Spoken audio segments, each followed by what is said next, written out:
The Emir of Qatar has attended funerals in Doha for those killed in an Israeli strike that targeted Hamas officials earlier this week. The mood in the capital was heavy, with grief filling the air as both officials and citizens gathered to mourn. 5 members of Hamas and a Qatari security force member lost their lives, but Hamas insists its top leaders survived.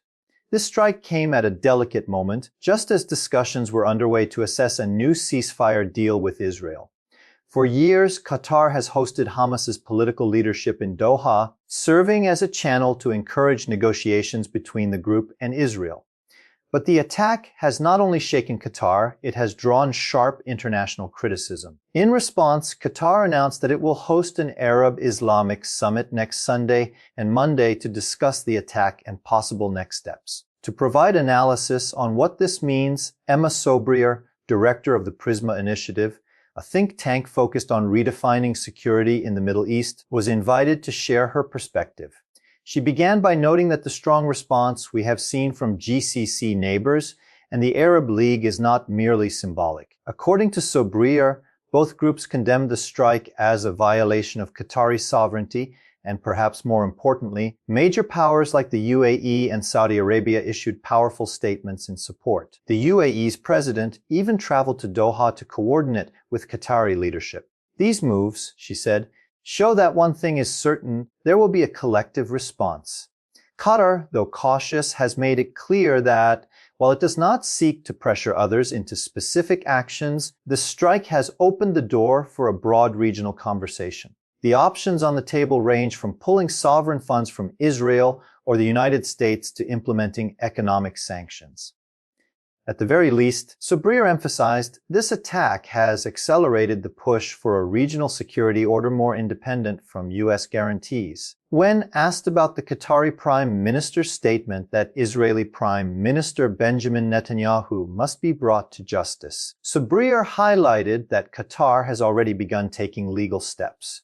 For Doha, the violation of its sovereignty is not something it can overlook. It is not just about Hamas, it is about a sovereign state asserting its right to pursue justice against a military strike on its soil. This, she explained, could prove more significant than any legal or political action attempted in recent months, as it sets a new precedent. The strike may have pushed regional actors to the edge, creating a collective will to confront what many perceive as Israel's unchecked impunity. She argued that this attack crossed a line that even in the context of Israel's militarized policies could not be tolerated. The interviewer then posed a key question. Israel insists its recent strike was aimed at exposing Qatar's true role as a supporter of terrorism, while Qatar says it has been hosting Hamas at the request of the United States in coordination with Washington. Who is telling the truth? Sobrier responded with another question. If Qatar is a U.S. major non-NATO ally, home to the largest U.S. military base in the region, and hosting Hamas for back-channel talks at U.S. request, how could Israel justify striking inside Doha while those very discussions were happening? The real issue, she argued, is U.S. credibility. Israel's strike not only damaged Qatar, but also undermined the United States, making Washington appear unable to protect its allies or control the actions of its closest partner. The credibility of the U.S., she added, has not just been dented but deeply delegitimized. What we are witnessing, she continued, is the expansion of Israel's maximalist militarized approach, not just in Palestine but across the broader region. This strategy is isolating Israel diplomatically and also placing the United States in a difficult position, effectively making Washington a hostage to Israel's hardline policies. Sobrier concluded her remarks by stressing that what is at stake is not just the immediate crisis, but the larger redefinition of the regional security order. After her comments, the program brought in another expert, Dr. Mohammed Sinan Sayek, a lecturer in international relations at the University of Wolverhampton, to explain how Qatar has managed to position itself as both a U.S. ally and a partner to rivals like Iran and Hamas. He pointed out that since the mid-1990s, Qatar has pursued a more independent regional strategy. Recognizing its unique position, Qatar invested heavily in diplomacy and mediation. Whether dealing with Israel, Iran, or the United States, Qatar established itself as a neutral ground for dialogue. In fact, he reminded the audience, when it comes to Hamas, it was at the request of the US in 2012 that Qatar allowed Hamas to open an office in Doha. The purpose was to create a channel for back-channel discussions, not to encourage militancy. This decision, along with Qatar's considerable wealth, has enabled the country to play the role of mediator, offering economic incentives while hosting negotiations and dialogues that many other countries could not facilitate. When asked about Israel's claim that the strike exposed Qatar's real identity as a terrorism supporter, Dr. Sayek argued that such a narrative is misleading. Israel has long known that Qatar provides funds for humanitarian support in Palestine. For years, Israel tolerated this because it helped maintain stability in Gaza.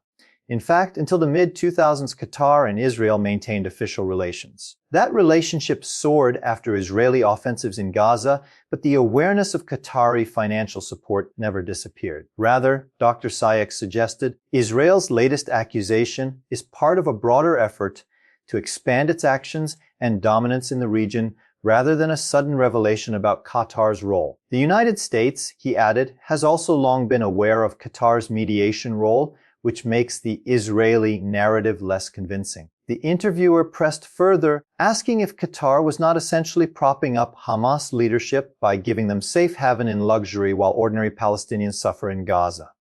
Darka. Sayek responded by pointing out that hosting political actors outside their conflict zones is a common practice in international politics.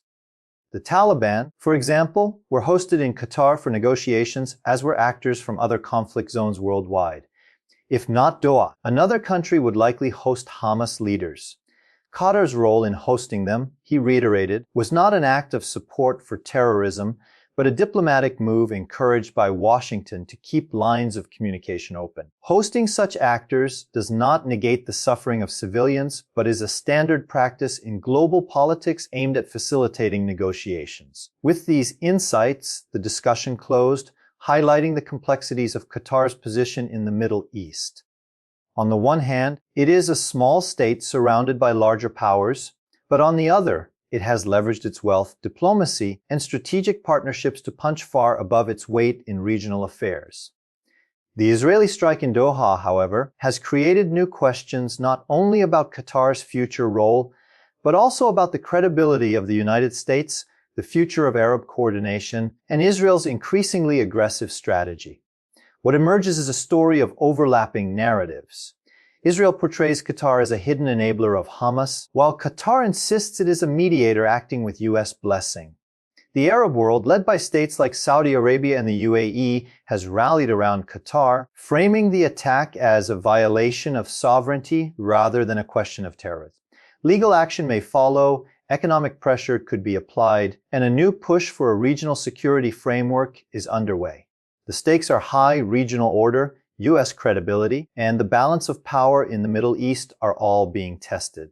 For viewers, the key takeaway is that this is not just another episode in the Israel-Palestine conflict, but a broader turning point. A strike on Doha has international implications, reshaping alliances, raising legal questions, and challenging the dominance of traditional security frameworks. Qatar now faces the task of balancing its mediation role, its alliance with the U.S., and its growing leadership in the Arab world, while Israel must grapple with diplomatic isolation and increasing calls for accountability.